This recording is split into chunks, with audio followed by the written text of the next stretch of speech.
Earth, our planet, adorned with breathtaking landscapes and teeming with diverse life. From the mesmerizing dance of the northern lights to the vibrant hues of the coral reefs, Earth is a masterpiece of natural wonders. Yet, amidst this beauty, a silent and insidious force has been steadily altering the very future of our society. Climate change. What was once an ecological phenomenon, a complex interplay of natural forces, has transformed into a contentious battleground of ideology and policy.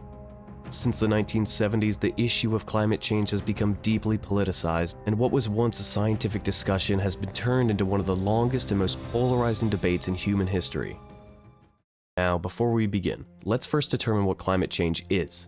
According to the UN, climate change can be described as the long-term shift in temperature or weather patterns. However, the UN also states that since the 1800s, human activity has been the main driver of climate change, primarily due to the burning of fossil fuels like coal, oil, and gas. But is our current stance on climate change the way humanity has always viewed the issue? Modern climate change policies were created around the 1970s. This is where the net zero emissions and other climate pledges originate. But was climate change this much of a concern 100 years ago? Well, in the 1890s, scientists actually believed that more CO2 was better for the planet. They hypothesized that increased carbon dioxide would result in a healthier and more green Earth. More CO2, more vegetation. More vegetation, more CO2 consumption. Balance. But modern climate change messaging is in relation to the extreme fluctuation of Earth's temperature over the past 100 years. There's no question that the Earth is getting hotter, but how much of that is actively attributed to humans alone? Well, first, let's discuss why this topic is so hotly debated. In 2023, the Pew Research Center did a study which found that 54% of all adults in the United States view climate change as a major threat.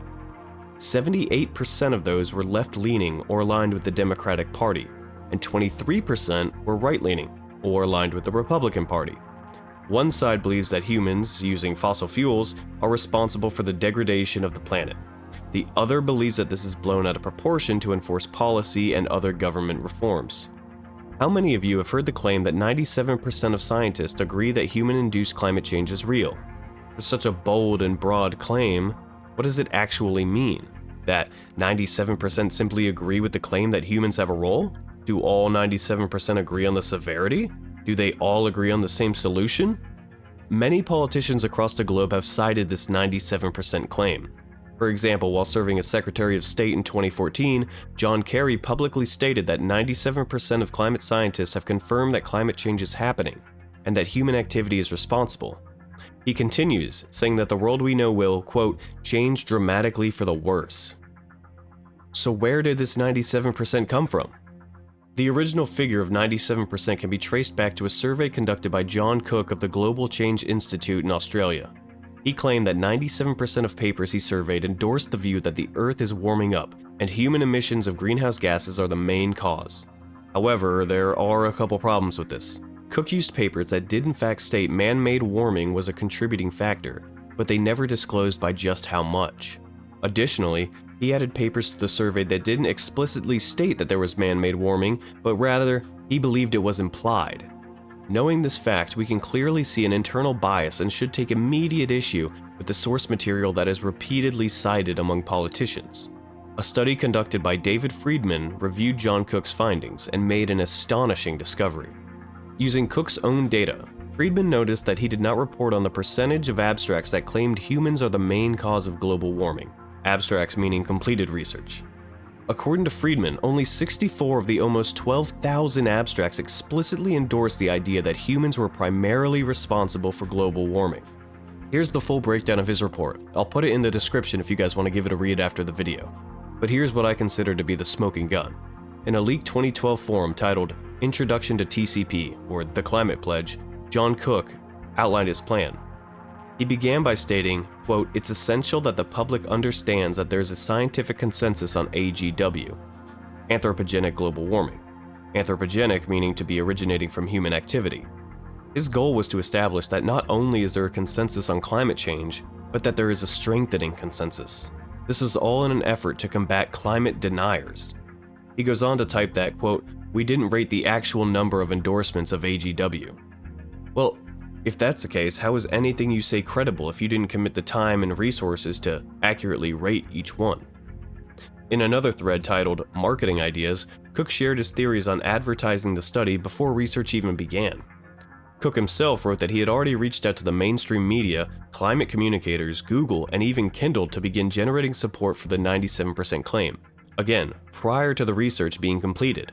One reply to his post responded with, quote, "I have to say that I find this planning of huge marketing strategies somewhat strange when we don't even have the results in, and the research subject is not that revolutionary either, just summarizing existing research." It's clearly evident that there was already a plan to alter the general public's perception of climate change, despite what the data suggested. So what does the data actually suggest?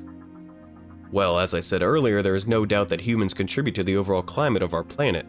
The question then becomes, just how much? Turns out it seems pretty negligible. And in fact, the effects of human-driven climate change may actually have some benefit to the planet.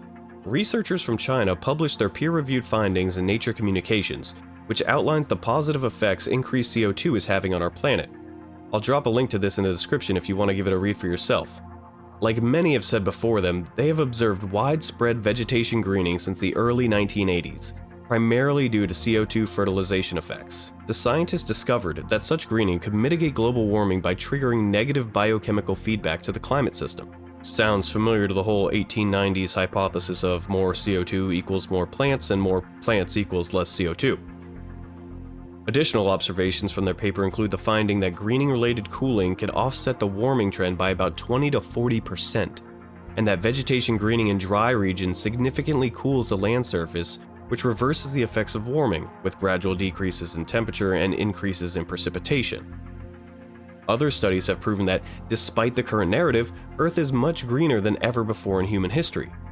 Vegetation now covers a landmass equal to that of North America.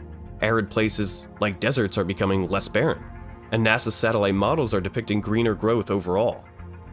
So what's the issue? If we don't know for a fact that humans are primarily responsible for the increased levels of global warming and the severity of these increased levels, why do we keep hearing how in trouble we are, and that the world is going to be ending sooner and sooner and sooner? Well, some believe it has to do with a fun little word I like to call incentive. There is a sizable minority that believes the reason everything is much more expensive is due to inflation brought about by the so-called climate crisis. These individuals subscribe to the idea that the switch to clean energy is not only a fallacy, but detrimental to the everyday consumer. They cite the current inflation rates as a direct result of climate change policies. The cost of everything we use in our daily lives, and even the things we need to survive, have substantially increased over the past decade. This is primarily because company decisions to go green and pursue much more expensive forms of energy. The industry of energy powers, well, everything, so higher energy prices have resulted in an overall cost increase for basically every other industry. But this could all be solved with a potentially simple solution. Just put all that money from wind and solar into nuclear.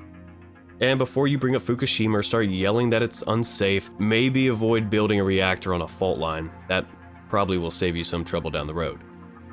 But that's all for today. Let me know what you guys think down in the comments. Be sure to like and subscribe as well. I'll catch y'all next time.